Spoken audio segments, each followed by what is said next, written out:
Amazon money is always temporary money. Someone eventually will knock you off, and it's just a matter of time. So that's why you got to focus on your own site, establish your own brand through content where people actually want to buy your brand because of you. And the example that I always use is like True Classic tees because I'm a customer. These t-shirts are like $30 each, or I can go on Temu and get 6 t-shirts for $10, something similar. So why do I spend all that money on True Classic? It's because of how it makes me feel, right?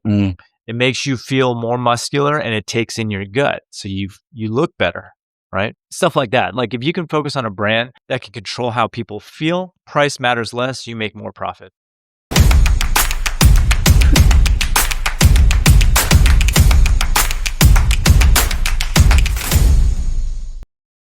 So best pronunciation for your last name? Chou. Okay. Glad I asked. Because my American eyes want to say Chow. Yeah, I mean, but that doesn't make sense all the time because Chow would be a W. So that's actually inappropriate in a lot of ways. Okay, good.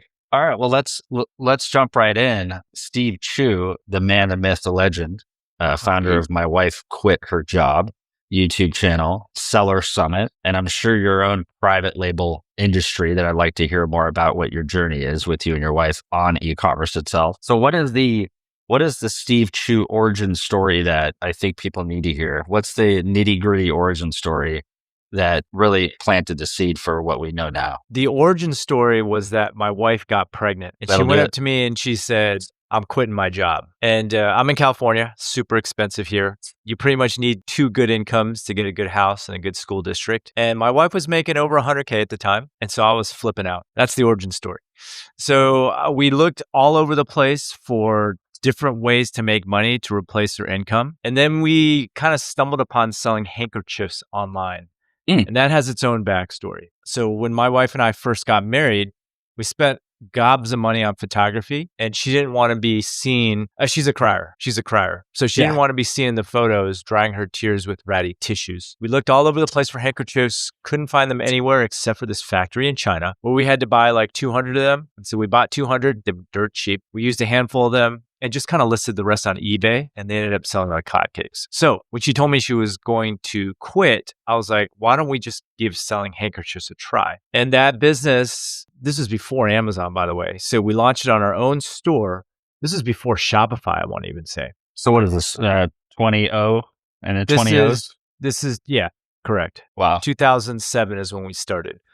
And we ended up making over $100,000 in profit in our first year, which replaced her salary. And then that business we've been running for 18 years now. It's now a 7-figure business. And that site is bumblebeelinens.com. Wow. I didn't know that. bumblebeelinens.com. Yep. And we actually make the bulk of our revenue on the site and not Amazon. I personally hate Amazon. The money is good, the revenue is good, but the lack of control. So I can always tell when something's gone wrong because my wife comes back in like a pissy mood because you have no control. And so we've actually limited our Amazon exposure on purpose for mental reasons. Emotional reasons. Yeah. What's your background? Where'd you come from? Where'd you go to school? Yeah. So I went to school at Stanford with an electrical engineering degree. I've heard of that. I used to design microprocessors for a living. And my story was, so we had all the success in e-commerce. And then our friends started asking us about it. And so I was like, okay, why don't I just kind of document my journey in a blog? Like this is before social media and everything. Yeah. And so I just started writing stuff about the problems that I faced running my business. And then, none of my friends actually ended up reading it. It was just random people reading it and it took off. And then people started asking for a course. I was like, I don't want to make a course. And so I was like, okay, well, I'll tell you what, I don't have any content right now. So if 10 people sign up, then I'll create a course. And 35 people ended up signing up. And I was like, okay, crap, I got to make a course now. But that kind of led to a podcast. It led to a YouTube channel. It led to a book. It led to the annual e-commerce conference, the Seller Summit. And the rest is kind of history. And who runs the day-to-day on the ecom business? My wife does. Okay. My wife does. But I do all the marketing and all the sales and stuff. She's more of an operations person. She's much better at operations than I am. I'm actually not that great at operations. You're a pretty face, so that's good. Well, she's prettier. So, yeah. I'm assuming she's prettier than you are. I am assuming that, Steve. And how many kids do you guys have now? We got 2 kids. Cool. Boys or girls? 1 boy, 1 girl, and one of them is applying to college right now, which is currently occupying most of my time, actually. Wow. Stanford? Yeah. She wants to go there, but these days it's like a crapshoot where you can get in, Yeah. So, yeah. And how much do you actually lean on your Stanford education, being that it was such a left turn from where you actually were educated in regards to what kind of engineering did you say it was? It was electrical, hardware Electrical.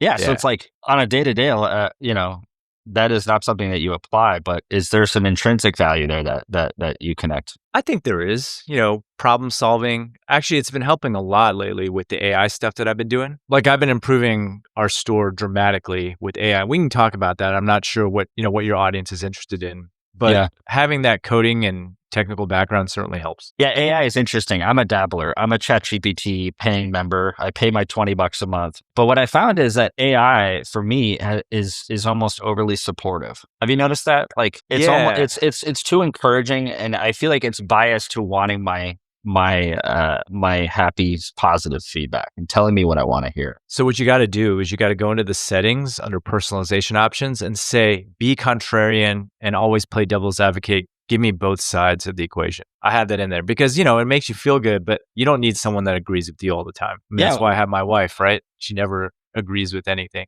And exactly. It works. Exactly. Yeah. Because otherwise it's basically telling me like, you got this, you're doing great, and I might not be doing the right thing. And that's kind of like, I kind of want you to tell me how I don't got this. I think there was a study, like the reason why they did that is because like the majority of Americans are kind of depressed, right? Yeah. So you don't want to be given like, hey, that idea sucks. Yeah. So, also, would you keep paying your $20 a month if you were constantly being crapped on by your AI?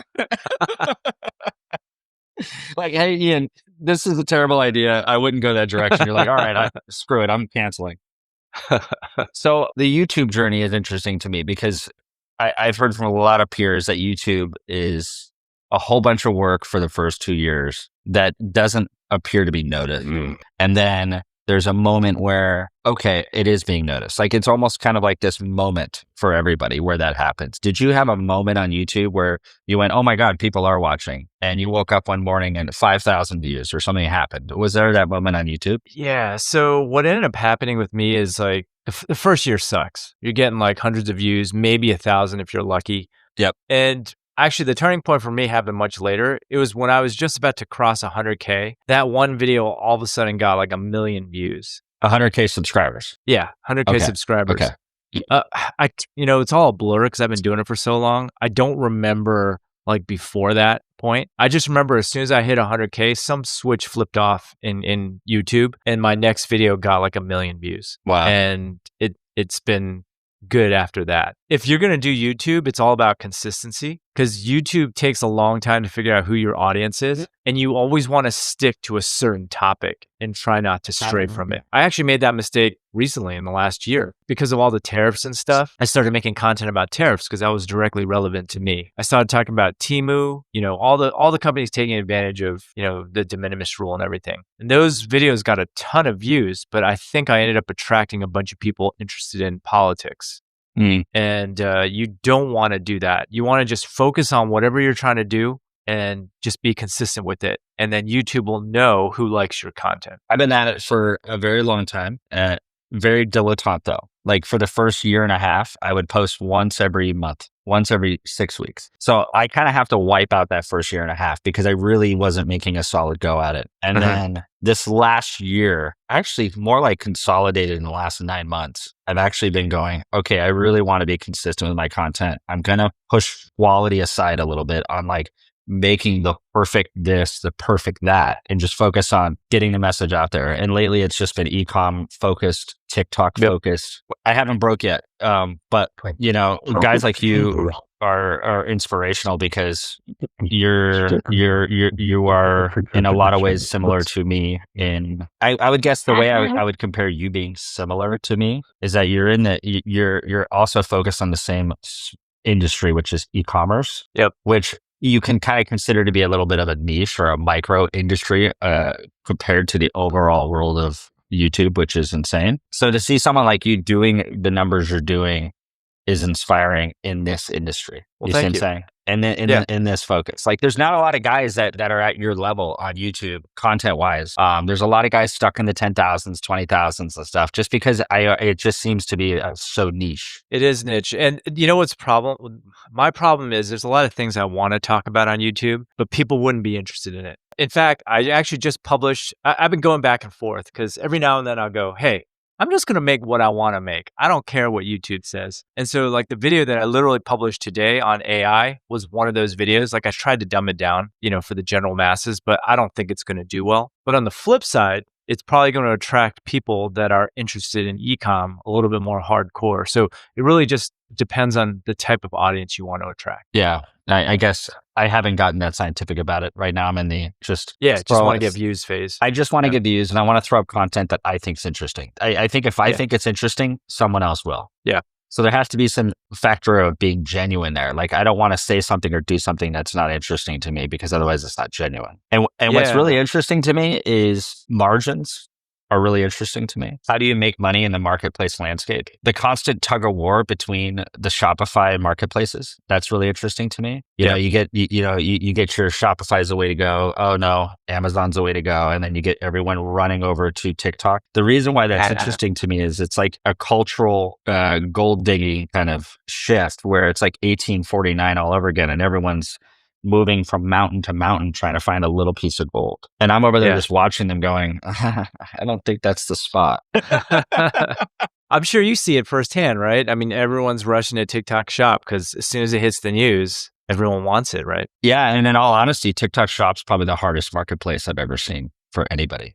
It's the hardest. Interesting. It's the hardest marketplace by far because Amazon really made it plug and play. I mean, at the end of the day, if you did the work in advance and you actually had a USP and you had factors of your product that were unique or you had like the right price point, and you did your market research, you're probably going to do well on Amazon. And if you copy paste and you launch on Amazon, it's going to be a totally different experience than if you actually like put the research in and actually like my product's cool and different. But with TikTok, you can do all that and still completely fail. You see what I'm saying?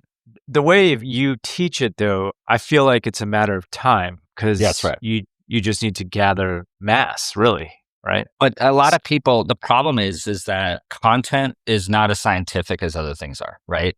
Where like Amazon is incredibly scientific. It's like, this is my main keywords. These are my long tail keywords. Here's my competitors. I'm going to try to poach from them. Where TikTok, it could drive you crazy because it's almost like you just had dollar bills in your pocket and you're at a slot machine. Sure. Not many people can handle that, Steve. Well, incidentally, that's why I like Amazon a little less for competition. Like, I think it's more competitive because, and I'm stereotyping here, but like, all the Chinese sellers, whatnot, if it boils down to some mathematical formula, that means like the competition is going to be fierce. Right? Good point. Whereas like we have they're not as good as at marketing and whatnot, videos and whatnot. So I feel like it's less competitive in a way. It is less competitive. Yeah. There's only 5,000 affiliates on TikTok. And what an affiliate is for the audience is basically an influencer that's been tied to the TikTok shop that's eligible to receive commissions from their content. There's only 5,000 affiliates out of 3 million that are doing any volume of 5 figures of sales a month. That is nuts. I had no idea it was so few. That's crazy. Okay. So you're either fighting for the 5,000, which you got your big supplement brands, you got your big makeup brands, and those guys are making then the most money, or you're farming and the other farming amount is 3 million. Right. So that's incredibly unscientific. Yeah. But it's a numbers game, right? It's 100% a numbers game. I have a great example. I know I'm interviewing you, but I think you'll like this. Yeah. There's a pet brand that we manage. Very run-of-the-mill pet products. Nothing specific on IP, nothing extraordinary. Just good branding. These are consumables from they're mainly supplements. And they have this omega-3 salmon oil that is just in a pump bottle. We've been struggling to get anywhere with it because again, it's salmon oil. It's not the most sexy and exciting product, but it's really good for dogs. So we did about 150 videos with affiliates. And then out of those 150, this like 78-year-old woman, probably a Southern woman, kind of has that Southern draw, new affiliate, like maybe 1,500 followers. She's really small. We noticed that she just kept doing videos. And we're like, wow, this woman's tenacious. She just doesn't give up. She just took our brief and kept doing videos. On exactly her 10th video, she went viral last Saturday. Wow. And the first 9 videos were kind of the same video. Maybe there's some slight variations. Maybe she got a little bit more confident with her pitch by the 10th video. But like the reason why I think people fail is they don't make it to their 10th video. Yeah, I would agree with that. Well, there's luck involved, right? Maybe like the initial audience that video was shown to all watched the entire thing and TikTok was like, great, I'm going to show it to everybody now. Yeah. Right. YouTube works like that too. But the first statement that you made, that it's not that sexy of a product, to me, that sounds like a sexy product because you could make an ad around it, some before and after where, the dog, I don't even know what this stuff does, but let's say the dog has eczema or whatever, right? Yeah. And then afterwards, in my mind, that's like a great meta ad. Yeah. That could sell a whole bunch of stuff on their site. But you have that marketing prowess where you can kind of think of something that might not be sexy and turn it into sexy. That Don Draper factor, right? Where you can be like, all right, I figured it out. But we'll see, man. I mean, we'll see.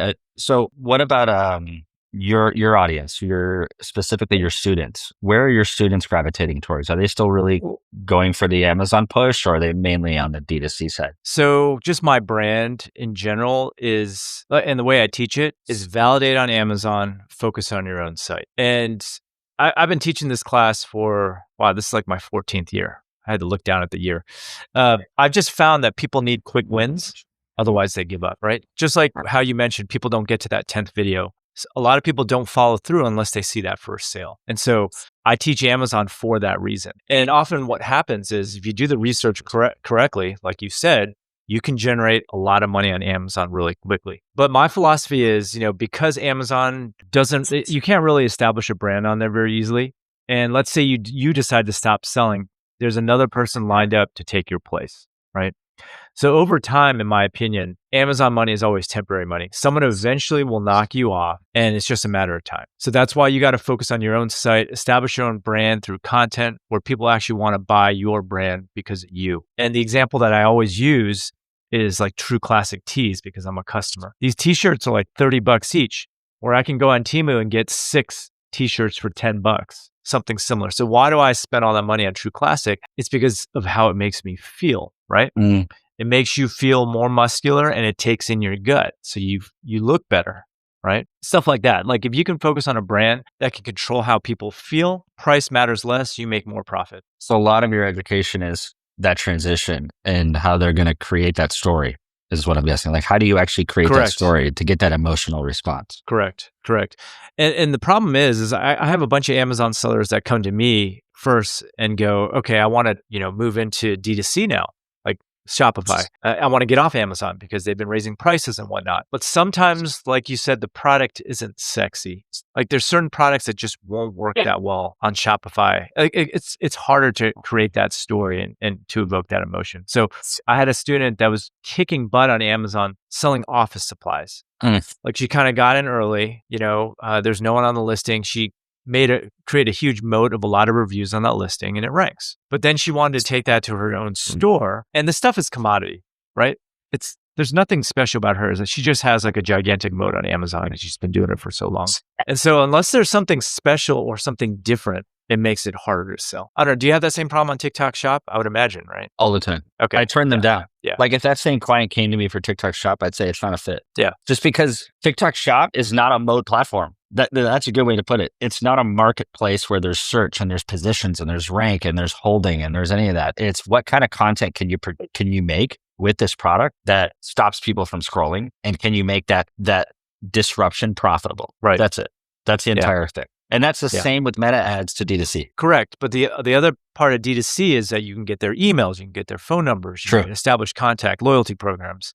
Makes a huge difference. Like we're in the wedding industry and our repeat customer rate is only 12%, but that 12% actually makes up 36% of our yearly revenue. And the reason why is because we attract wedding planners, event planners, restaurants, hotels that buy our stuff. And as soon as we see one of those people, we hop on the phone, give them a call, give them a dedicated rep and a coupon.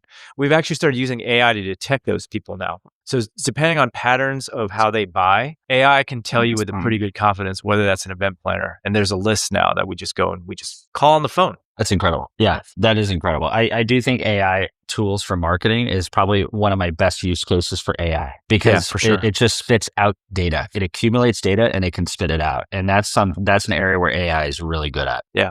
Where with sales and those things that have a lot more of an emotional kind of factor, like I just don't know when that's going to be able to take over. But on the marketing side, that's a great use case for AI. Going back to the office supply seller. So when you're guiding people in your course, do you guide them to really figure out the story before they even do the test on Amazon, so they have that D2C to fall back on, kind of figure out what that true classic kind of story is for them? Yeah. So I don't always talk about story. You just need some sort of angle, right? For some stores, that might be a story. So for example, I have a buddy who sells girls' dresses, probably one of the most saturated niches out there. But his story was his wife, was abused as a child, and she never got to wear all these dresses. I'm probably butchering the story, but it was a really good story made in this 2.5-minute video. And that video alone is what propelled them to like a $3-4 million girls' dress brand. Wow. So it just depends, right? For that, it's a story. For other people, it might be an angle. Like True Classics' angle is, make the guy feel more confident. Look at Liquid Death, that water, right? Their angle is making kids feel rebellious. That's right. Yeah. Like you're drinking a beer when you're not. Exactly. Or you're drinking a big fat energy drink when you're not. Yeah. It's crazy. I guess marketing could be said to be the best way to get a higher price for the same product. Correct. Yeah. And it's all about how you feel. Like people don't buy based on logic, right? Yeah. I mean, logically, I should be buying those cheap t-shirts from Temu, right? Yeah. I don't even have to wash them. I'll just throw them away once I'm done. And you might even look the same in some of them. Like they might even have the same cut. They probably are. That's fascinating. So then with the school, what is the actual school called? Is it My Wife Quit Her Job? I mean, my course, you're talking about the class? Yeah, it's called ProfitableOnlineStore.com. Okay, so ProfitableOnlineStore.com. What is the avatar for the right person to actually attend? Is it someone who's like got a 9-to-5, really wants to burn them in NOL, get out of that 9-to-5? Is that really your avatar? Who is it? It's funny. It's switched over the years. Because of my brand, it tends to be women over the age of 35 who are either they're at home taking care of their kids and they want to make some side income. Or it might be that mom who's an empty nester now and wants to start a real business. Sure. There's a bunch of guys too, but I would say my main avatar is probably someone who wants to create a private label product, like create a real business.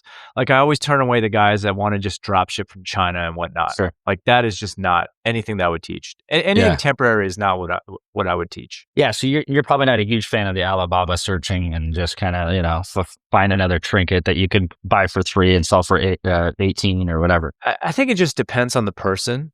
So people often start out like that. And as soon as they see their first sale, they're like, okay, well, now I'm going to make this better, right? I'm going to make this trinket better. And once you get that attitude, that is, when things start taking off. Everyone's different, man. Like I have students that come in, they're so squeamish about even making that first purchase, that first bulk purchase, right? It's understandable. You're placing an order from someone, in a different country. But then there's other students that are like, hey, I'll buy 500 units of anything and just throw it up, see what works, and then refine from there. So it just depends. It's probably better to not overthink it too much. I do find that a lot of people are like, yeah, we're going to launch in Q1 2026. Oh, that's great. And then you talk to them in Q1 and they're like, yeah, we're still making refinements. We're looking at a Q3 launch. And you're like, I think it'd be better for you guys to throw something out there and get some revenue going and then make changes as you go.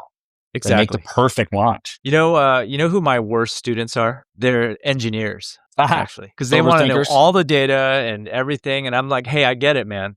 I get it. But you're not going to have all the data until you actually try to sell the thing. Yeah, I don't think I'm going to be able to get engineers on TikTok, Steve. TikTok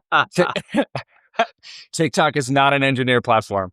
My TikTok avatar that I love working with is a high 7 to 8 figure seller, whether it's through D2C or through Amazon, doesn't matter. And they're like, look, we just want top of funnel. So their expectations are like, we just want to get the brand out there. We want to create some search.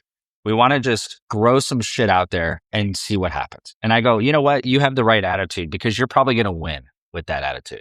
The fact that you're not looking for a direct 3.6 ROAS or else, you got the right attitude. So with D2C, there's probably a similar aspect of that. It's like throwing things out there with Google, YouTube ads. It's hard to be extremely mathematically scientific going into D2C advertising. Really hard. And the same goes for YouTube. Like what I like about YouTube, and it's very similar to what you do, is I see YouTube as a stock that can only go up, right?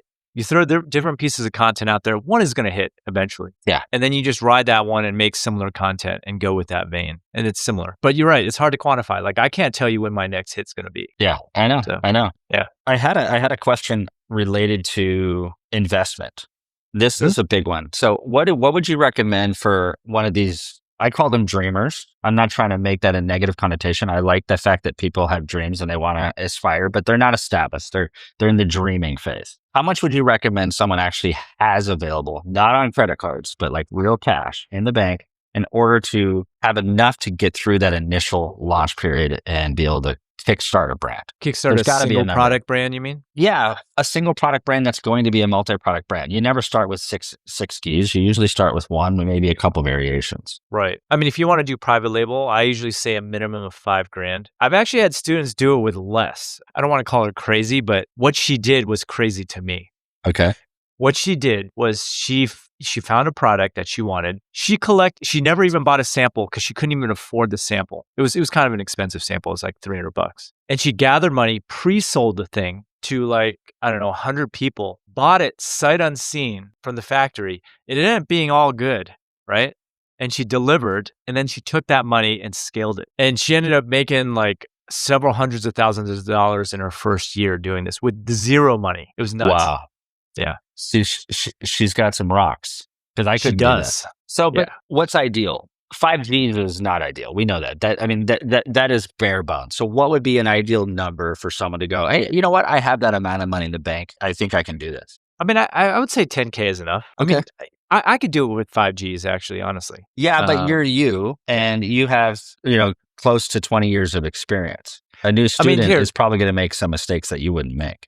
We started with $630. I mean, this is a long time ago. No shit. We started with $630. Yeah. Yeah, you bought 200. Yeah, we bought 200. Well, that was for the wedding. Like when we launched the store, we bought more, right? Okay. And like these handkerchiefs are dirt cheap. We just, I have so many student stories where they started with like less than $1,000 actually. Wow. Now, if you want to do it on Amazon today, probably not possible, I'm guessing.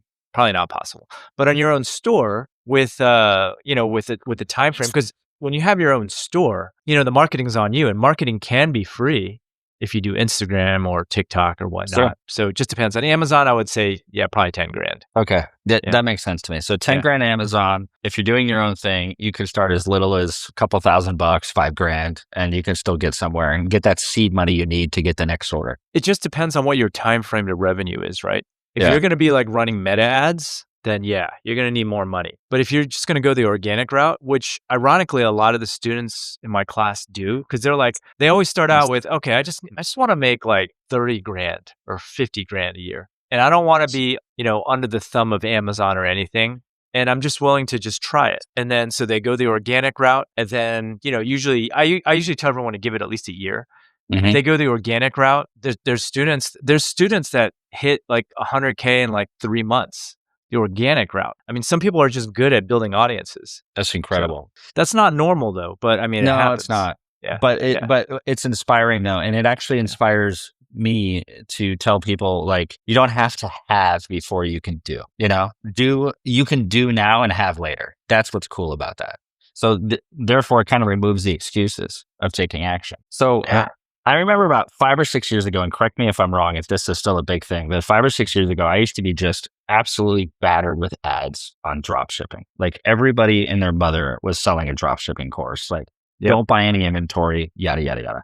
It kind of went away, at least on my feed. Is that still a big thing? Because to me, it seems like a lot of people are not going that route these days. I mean, I think that the main drop shipping ads that you've seen, it's done now because of the tariffs. Not the tariffs, but the de minimis exemption going away. Yeah. So before, everything was shipping from China tax-free, right? Yep. And so you could get away with these high margins. Now it's a minimum 30%. And I think it's going up to 55% or something like that, which basically ruins the model, right? Like Temu is finished. Actually, Temu is the other reason, right? Temu is like the best Chinese dropshipper there is. It's hard to compete with them. Yeah. So you actually I'm glad. You actually think Temu in the US is on life support? I think so. I mean, the numbers reflect it, right? I can't remember the latest numbers, but they pulled all their ads off their app and it dropped like 42%. their revenues, I can't remember the exact numbers, but they were pretty drastic drops as soon as that de minimis hit. Wow. Exemption. Yeah. What other marketplaces do you think are emerging and exciting? It's a good question. I want to say like TikTok Shop is probably the exciting one right now, to be honest with you. Like Walmart hasn't really gone anywhere. No. Surprisingly. Like my buddies who are selling on Walmart, they're like, yeah, it's still like 5%. And I think it's because Walmart went the route of just attracting cheap Chinese sellers because they're viewed as like the low cost leader, right? Yep. In the space. And so if you go on Walmart today, it's like worse than Amazon, I want to say. Just no name, junk. So I've heard from just my buddy who is in all Walmart stores. And he said when he was on Walmart.com, before he was in the stores, his sales were similar. It was like the juice that wasn't worth the squeeze. Yeah. And then as soon as he was in all the stores, the algorithm changed and his .com sales blew up. So I kind of wonder if there's just this preference to in-store products and then everything else has to fight for a lower algorithm, basically. Possibly. It is possible. Yeah, we don't know. I mean, what I'm excited about and I'm still bullish about is just having your own store. It's just different ways to market your store, right? So what I've been focusing now with my store has been just really getting visibility in the AI search engines in addition to SEO. Ooh, let's talk about that because I actually want to learn about how to get Bullseye into those AI engines more. Recommending TikTok. Yes. If you go and you type in ChatGPT right now, I assume this will still work. You can try it later. But just type in who is the leader in wedding handkerchiefs. Okay. And go ahead, try it right now. And hopefully my store will pop up. But I spent a lot of time trying to get mentioned for all those things. And the way you do it is there's this paper written by like a bunch of these Princeton guys. Oh, okay. Let's see how this comes out here. So and wedding handkerchiefs.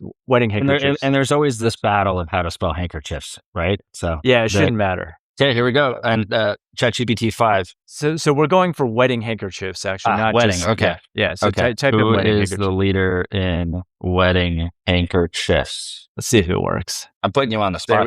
There we go. So here, for the audience listening, top choice leader in wedding handkerchiefs based on breadth of selection, customer feedback, and industry recognition. Bumblebee Linen stands out as the go-to brand for wedding handkerchiefs.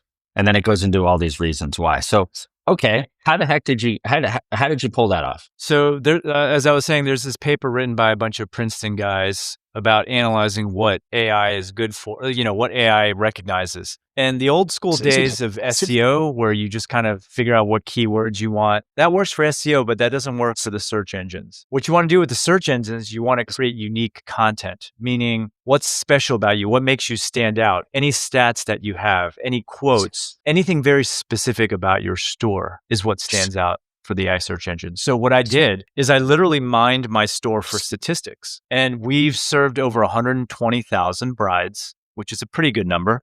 Yep. We've sold over 1 million handkerchiefs, like personalized handkerchiefs, which is a pretty good number also. We also started conducting surveys with our customers, like what they like and whatnot. And so just having those stats in there really, AI just loves stats actually. And define where those stats should be. Is it a blog page? Is it on your main homepage? We put them on our category pages for our products. Okay. And then we also have a fact. So there's code that you can put on your site that helps search engines and AI bots like scrape your site. It's called schema markup. And what we did is we put together every possible question every customer has ever asked about our products, and we put it there. And so some of them, like, here's an example. Are your handkerchiefs soft, right? And so we'll answer that question. And then all of a sudden AI picks it up and says, okay, Bumblebee Linen sells like the softest handkerchiefs, whatnot. You know what I'm saying? It takes your word for it. Well, it's not just that, but we have real testimonials, right? That say that. Yeah, that's right. True. So I wonder. I was about to ask, yeah. Does it read reviews too? Because that would be interesting. It does. It does. It reads real reviews, and we'll pull that review. So I wrote this little search engine for reviews, so I can pull out the ones that I want to define the narrative for our products. And you can't really fake these reviews either, by the way, because they're being collected by Google. So that's the other thing that we did. We changed everything so that Google is collecting all of our reviews, because you'll notice that AI pulls from search, right? Yep. And then Google trusts its own stuff, because otherwise you just make up a bunch of reviews, right? Sure.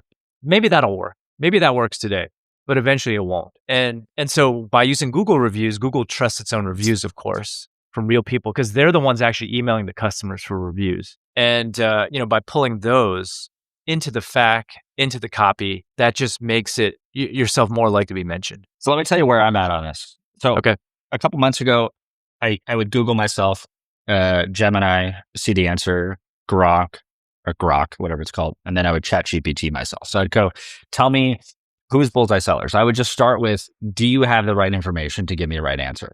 Okay. The answers were slippery. They weren't good. So then I went, okay, well, it's probably pulling that from my website. So let me go kind of like add more text on my website to kind of give it more context. I did that. I came back about a month and a half later and the answers were better. Yep. So I'm kind of in the early stages of like making sure the answers are accurate to properly represent, in this case, my agency, but in your case, your handkerchiefs. What you're inspiring me to do a little bit more is the FAQ, and really making sure that the FAQ is not just answering questions for the audience, it's answering questions for the AI. And that's the beautiful thing, is it kills two birds with one stone. Any citations that you can get are really good also. Like, I wouldn't be surprised if that YouTube video or the podcast will show up as being cited as part of your profile at some point when you came on.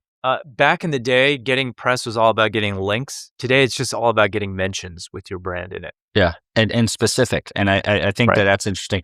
I also wonder on Google, how does Google choose the video to pull off YouTube? Because the video that people are seeing when they Google my agency is my Welcome to Bullseye video, which is just a book a call. Here's what we do. It's just a 2-minute boring video. And I'm like, okay, that's interesting. Why that video? You know, what was the search term? Bullseye Sellers. Oh, Bullseye Sellers. I mean, is that the only video that talks about your company? Yeah, I guess I don't like to talk about myself too much. So that's a pretty obvious question. It's Welcome to Bullseye Sellers. Okay, yeah, maybe that. I mean, keep in mind that Google has all the transcripts of every video you've ever created, right? Yeah. And so it's trying to match the best one. Probably, if you just Google Bullseye Sellers, people are just probably looking for an intro to Bullseye Sellers, right? So with My Wife Quit Her Job, how much, I'm sure you track your traffic. How much of your traffic is coming from search versus off YouTube search versus on platform recommendations? Is that something you track? I do. Okay, so let me just tell you what's happened in like the last couple of years. Okay. So my blog used to be my primary traffic driver and primary source of email leads. Google, once AI came out, everyone just started blasting, regurgitated content out there. Sure. And all of a sudden, Google had a spam problem. So they took drastic measures, I want to say in 2023, and they just eliminated from the rankings any site that wasn't like one of the big mainstream sites. So all of my buddies, everything, like we have really good domain strength because we've been doing this for a long time. We got all wiped out of existence. On Google. Like if I Googled something related to your core keywords like Ecom course or whatever that would be, gone. It was gone. And then just recently it started coming back. Because I think what happened was Google just wanted to prevent anyone from putting out this AI spam. And they threw the baby out with the bathwater. Correct. They cut everyone off and then now they're gradually getting it back in. So actually my search traffic is back up. Regardless though, I don't consider that medium a long-term medium as much anymore. So I focus on YouTube now. Yeah. So for you, it's your YouTube medium. Your YouTube is your driving force. That is your search engine that you're focused on. It's both YouTube and short form content, actually. Okay. Different things. Short form content, like I'm not trying to make money off of that. It's more of just like putting my name out there. Like if you're like plastered all over the place for TikTok Shop, then when I think about doing it, I'm going to think about you.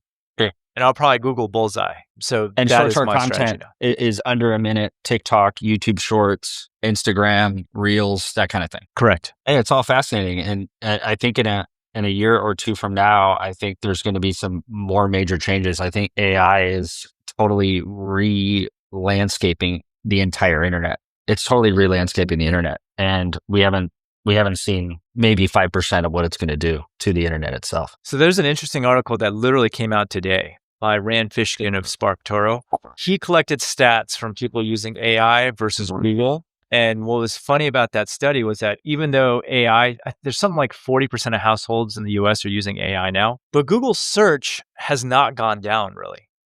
And I was expecting that, because people are doing their searches on AI now, that Google would go way down, but that hasn't been the case. So I'm not sure why those numbers are the way they are, but I suspect like what I do today is I'll do my research on AI and then I'll just double check everything on Google. Maybe that's what's going on. Maybe. Well, I'll tell you my habit. I When I want an educational answer, I'll go to ChatGPT. If I want to help with a contract, if I want to help with a tax code, if I want to help with, like my lawnmower, I had literally an issue with it, and I AI'd it, and I found the answer. But I still Google just as much for the less deep questions.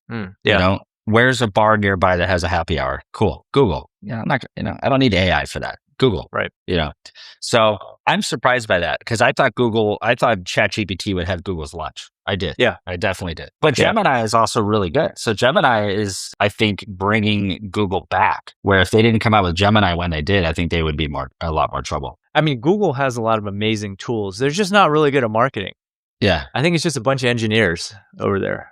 Exactly. Yeah. Exactly. All right. I'm not going to say too more of your time, Steve. So where can people find you? Yeah, the easiest way is to go over to MyWifeQuitHerJob.com. If you guys are interested in starting your own, e-commerce store, head on over there. I do run an annual e-commerce conference called the Seller Summit. If you ever want to hang out in person, and if you're interested in my training class, that's over at profitableonlinestore.com. And if you're getting married, I can hook you up with some hankies over at bumblebeelinens.com. I was about to put a plug in for you too. I was about to be like, and what if someone's getting married, Steve? Where do they go? That's funny. Well, thanks for joining me again. Ever since I met you, which was only maybe 6 months ago, you've been just an incredibly helpful and generous person as a partner. And I was really impressed by your response to the show, because at your show, there wasn't a huge amount of specific TikTok people. And you reached out to me and you're like, how was the show? And I said, it was a little light on the TikTok people. And then you said, well, let's do this. Let's do that. Let's do this. Let's do a podcast. And all of a sudden, I made out like a bandit from the show. So you really made sure that I did well. So I appreciate that. Nice. Not many people go that length to give a shit about a vendor partner. So thank you. Well, I mean, I liked your style, to be honest with you. I like how you lead with talking people out of it, actually, which I like. I call myself a reverse salesman. I'll close with this. If anyone jumps on a call with Bullseye Sellers, you're going to have to prove to me why you're a fit. And the reason being is that if you can prove to me why you're a fit, then I'm going to perform like hell for you. It's not that I have an ego. It's that I actually care about your bottom line, and I don't want to take your money if you're not going to get a value add. So it's like I'm a hard sell for you to work with me because I need to see the vision, and then once I see it, let's go. All systems ahead. So that's the way I am. Right, which I like because that means you're transparent. You're not just trying to get the sale, right? Not at all. Not at all. Yeah. All right. Thanks again, Steve. Thanks for having me.